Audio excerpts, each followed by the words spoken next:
shades.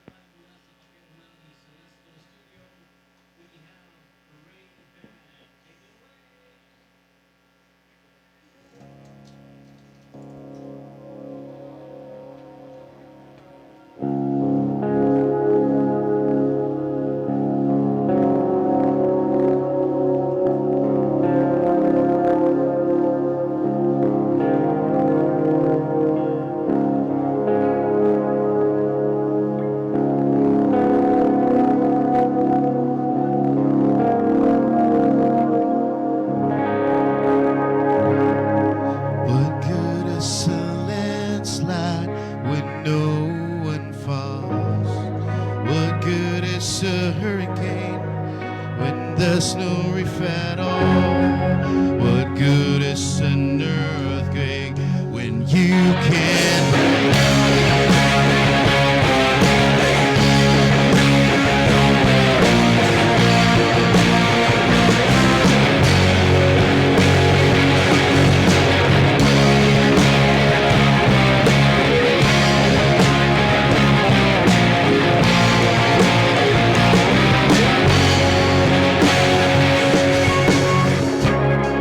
There's some things we need to feel, some things we need to see.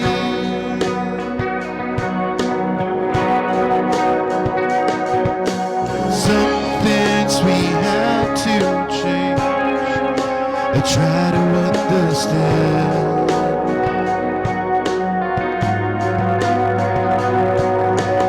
All things have to change over and over again. What good is a landslide when no one falls? What good is a hurricane when there's no rebound?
there's no relief at all. It's a world of pain.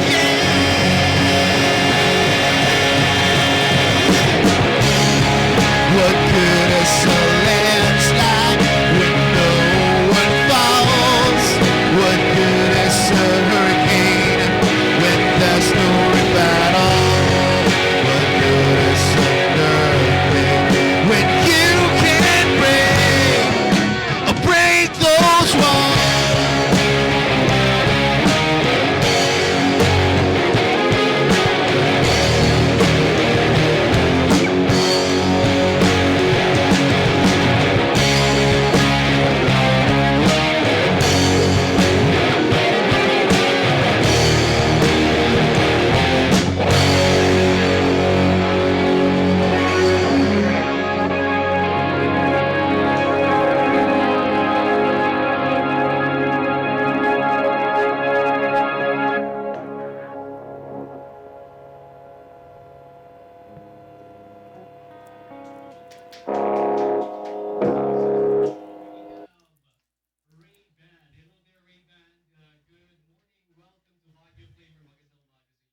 Magandang umaga po sa inyo.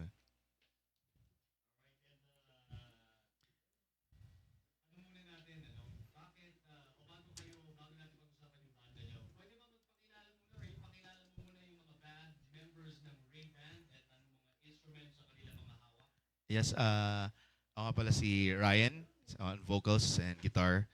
On my back, I have Joshua on guitar and Mark or Pawi on guitar and synths. And substitute bassist namin si Rodel. Yung bassist namin si Jomar nasa work ngayon. And our drummer, Juan.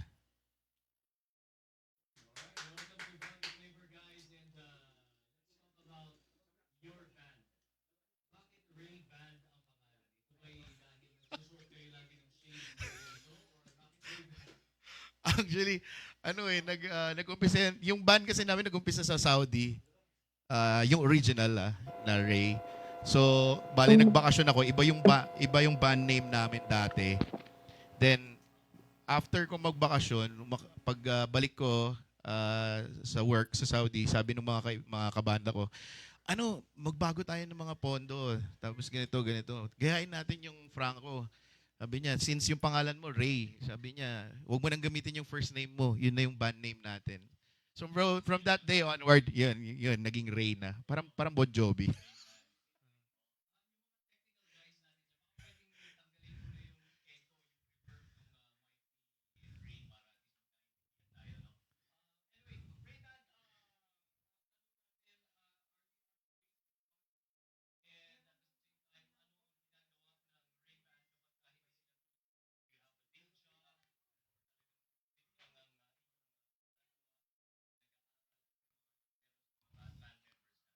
Um, ang Ray kasi is collective talaga kami. I own Studio 7, yung uh, s- no, it's like a guitar workshop, parang ganun, nagre-repair kami and then on sales, tapos sound system din. Kasama ko dun si Mark, tsaka si Juan, magkasama kami dun. So, magkatrabaho kami sa loob ng And Joshua, he's mainstay siya sa Cowboy Town. Nagigitara siya sa Cowboy Town for different bands. Ayun. Yung substitute bassist namin, nag-aaral pa yan. High school pa lang yan. So, apo. Tinakbo lang namin yan. Nag-absent po.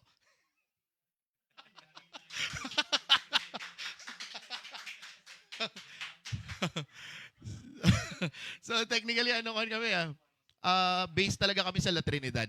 But we gig, mostly gig namin Baguio. Yan. Ah.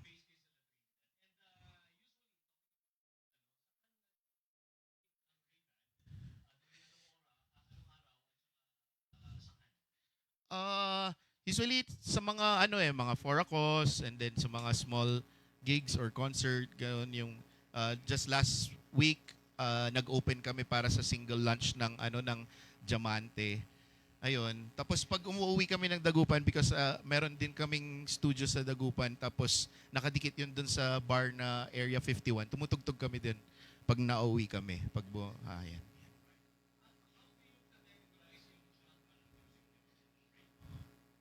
Halo-halo siya eh. Kasi nung nagumpisa siya, more of theology rock, parang ganun. Mostly kasi ng mga sinusulat ko galing sa parang Christian-based or theology-based siya. Pero nag-widen na habang sinusulat ko yung mga ibang kanta, nagiging more of life experiences. Yan.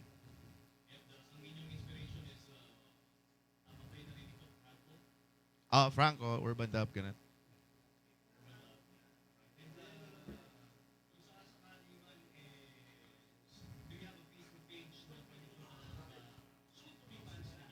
Yes po. Hanapin nyo lang yung fb.me/Raymen of Light. Yung pangalan namin, Raymen of Light. Magkakadikit siya. Tapos, meron din kami sa Spotify. Yan.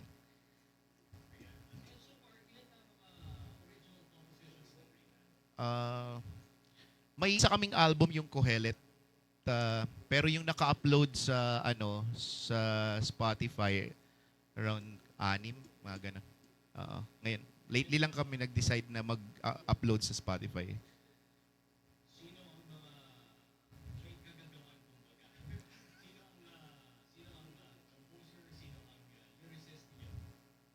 Mostly ng lyrics talaga sa akin eh. Pero yung collective ng instrument arrangement, kami-kami na. Yan, tutulungan. Kayo na rin. Alright, let's talk about your first song. Your first song nyo kanina, anong title nun? What Good. What Good. And can you tell us more about what's inside that song, What Good? I wrote that way back nung pandemic around 2020. Lockdown yun eh.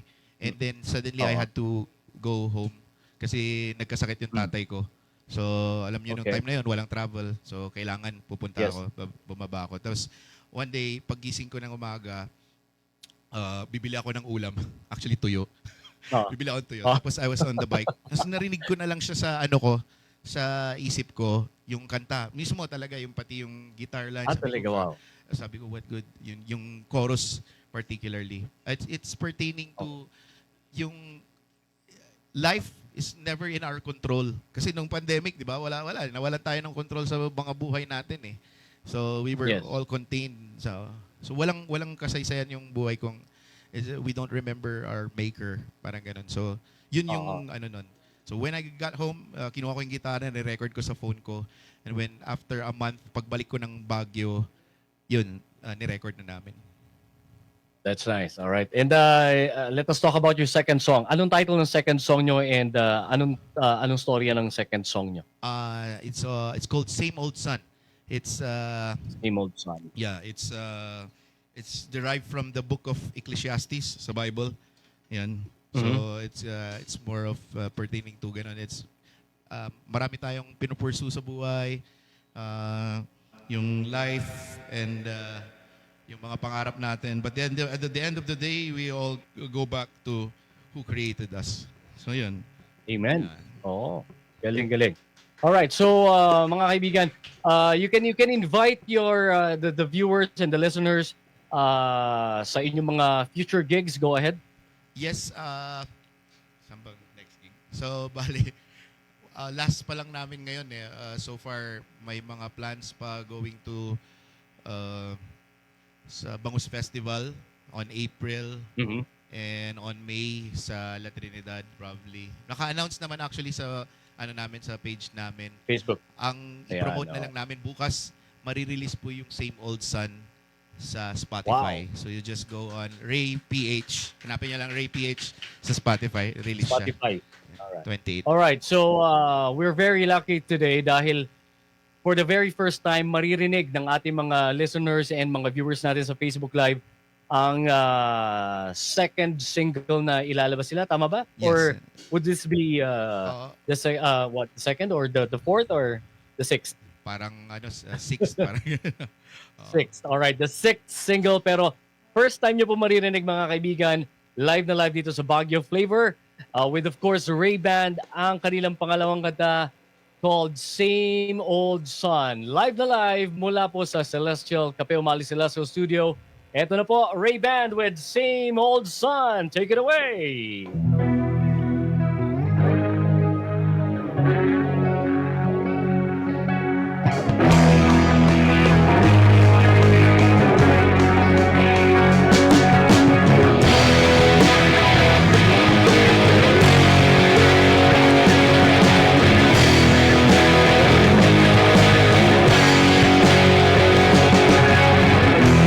As I look upon this world and all that it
from one of their single, actually, mga kaibigan.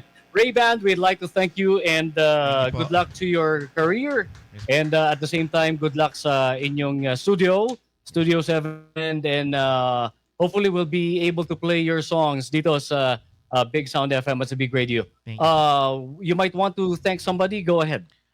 Just like to thank all our friends and our supporters sa studio, mga customers namin, mga nagpapayos ng gitara sa amin. And to my wife, to my friends in church, kayo, may papasalamatan kayo. Nanay nyo. Shoutout dyan sa Cowboy Town Honky Tonk Bar sa La Trinidad. Yun, no? Na, representative niyo ako, nasa radyo na tayo. Yun, no? Sabi ni Alan De La Cruz listening here at La Trinidad Fish Farm, go Ray Band. Yan. Ayun, thank you. All right. Okay, and we'd like to thank 3NA Batteries and Tire Supply, ang Araneta Brew, Cafe Omali, and also maraming salamat sa Altitude 1470, kay Sir Rondel Olarte, thank you very much, and also kay Sir Byong, and to everybody. Ray Band, good luck, and we'll see you very, very soon. Maraming salamat sa inyo. Thank you rin po. Thank you sa lahat ng gumagawa ng Big Sound and to Sir Rondel. Thank you, Seg. Thank you po. Alright, mga kaibigan, live na live po mula sa Cafe Omali Studio. Yan po ang Ray Band. Moving on with more of your hits. We'll be right back with more of your Baguio flavor. Dito lamang po sa Big Sound FM at sa Big Radio. Good morning.